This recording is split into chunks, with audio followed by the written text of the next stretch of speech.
हमारे देश में कितनी ही ज़्यादा पीरियड क्रैम्प से सुसाइड करने वाली लड़कियों की संख्या बढ़ती जा रही है।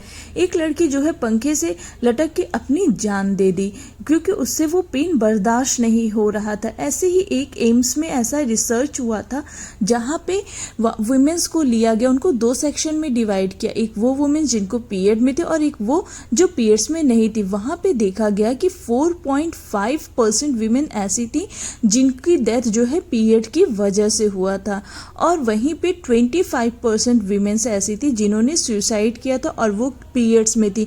मतलब इससे पता चलता है पीरियड का दर्द कैसा था। आइए देखते हैं पीरियड्स कैसे होते हैं।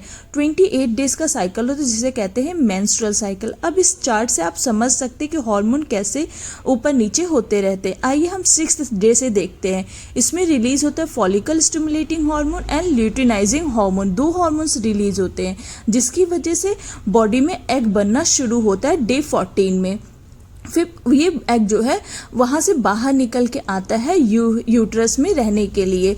देन उसके बाद क्या होता है, डे 14 से एक प्रोजेस्टेरोन हार्मोन रिलीज होना शुरू होता है जो कि हेल्प करता है फर्टिलाइजेशन में। अगर ये जब ये एग जो है आके यहाँ पे एग्जिस्ट करना शुरू करता है ओविडक्ट में, एंड देन उसके बाद यहाँ पे बनने लगता है एंडोमेट्रियम वॉल जो कि प्रोटेक्ट करता है एग 14 में और उसे नरिशमेंट भी प्रोवाइड करता है। अगर ये एग फर्टिलाइज हो जाता है तब तो ये फीटल में चेंज हो जाता है, लेकिन ये यूट्रस अगर ये यूट्रस में फर्टिलाइज नहीं होता है और ये ऐसे ही रह जाता तो एंडोमेट्रियम वॉल के थ्रू बाहर शेड ऑफ हो जाता है। इसी तरह डे 14 एक ऐसा दिन होता है जहाँ पे एक एग जो है वो फर्टिलाइज हो सकता है। जिस तरह से हार्मोन्स रिलीज हो रहे हैं इसी तरह से इसकी भी प्रोसेस चलती रहती है।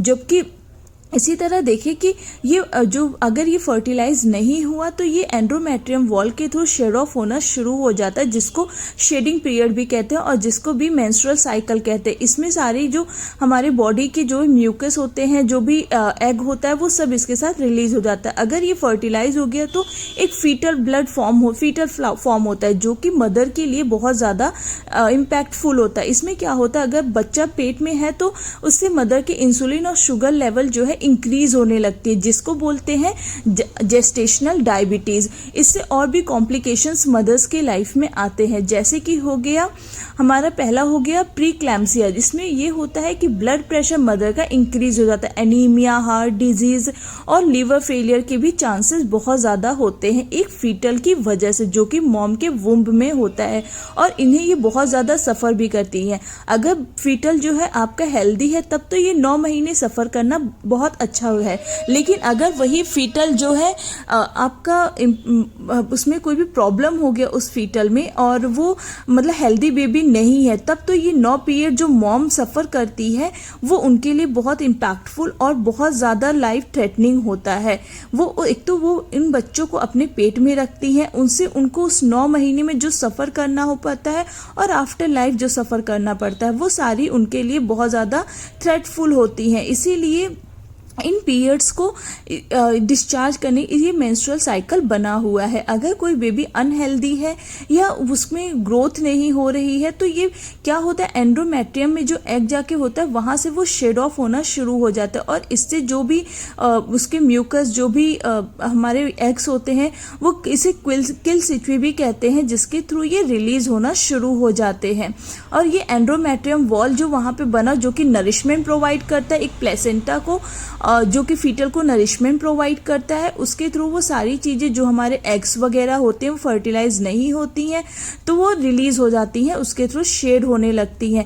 लेकिन यहाँ पे चैलेंजेस भी है। अगर वो हेल्दी एम्ब्रियो फर्टिलाइज होता है तब तो ठीक है, लेकिन अगर वो 6 और 8 डेज में फर्टिलाइज नहीं होता है क्योंकि एक एंडोमेट्रियम जो है 6 से 8 दिन ही इंटैक्ट रहता है, उसके बाद वो इंटैक्ट नहीं रहता यूट्रस से, और अगर उस दिन में फर्टिलाइजेशन नहीं हुआ तो वो जो है शेड ऑफ होने शुरू हो जाता है। तो इसीलिए वो डेज डिसाइड करता है कि बेबी है कि नहीं है। इससे 2 फायदा होता है, एक तो जो हेल्दी बेबी होता है वो बाहर सरवाइव कर सकता है और जो दूसरा फायदा है कि जो वेस्ट एनर्जी मॉम का है वो भी इससे जो है दूर हो सकता है। यहाँ पे आइए दूसरा देखते हैं, मेंस को भी मेंस भी कभी कभी सफ़र करते पीरियड से, इनको कहते इरेजिस्टिबल मेन सिंड्रोम। इसमें क्या होता है, मेंस भी जो है depression, stress, fatigue, confusion, low self, anxiety, cramps, ये सबसे सफ़र करते, बट इनको वो पीरियड्स फॉर्म में नहीं होते हैं। इनमें भी वो hormones, unhealthy eating, stress, disturb sleep routine की वजह से होता है। एक तरफ जहाँ वुमेन्स में हार्मोनल इम्बैलेंस की वजह से उनके मूड स्विंग होते हैं, वहीं जब टेस्टोस्टेरोन हार्मोन इम्बैलेंस होता है तो इसकी वजह से जो है मेंस में ये सारे प्रॉब्लम्स होते हैं। वीमेंस, लेकिन इसके कंपैरिजन जो वीमेंस का पेन होता है वो बहुत ही ज़्यादा होता है। ये चीज़ें हम इस ग्राफ से भी समझ सकते हैं। जब एक हमारे जो हार्मोन्स होते हैं तो वो जब वो पीक पे जाते हैं तो इस तरीके चीज़ें होने लगती है, जो कि बॉडी में बहुत ज़्यादा, पहले तो क्या होता है, एस्ट्रोजन, एफएसएच, एचएलएच जो है वो रिलीज होता है।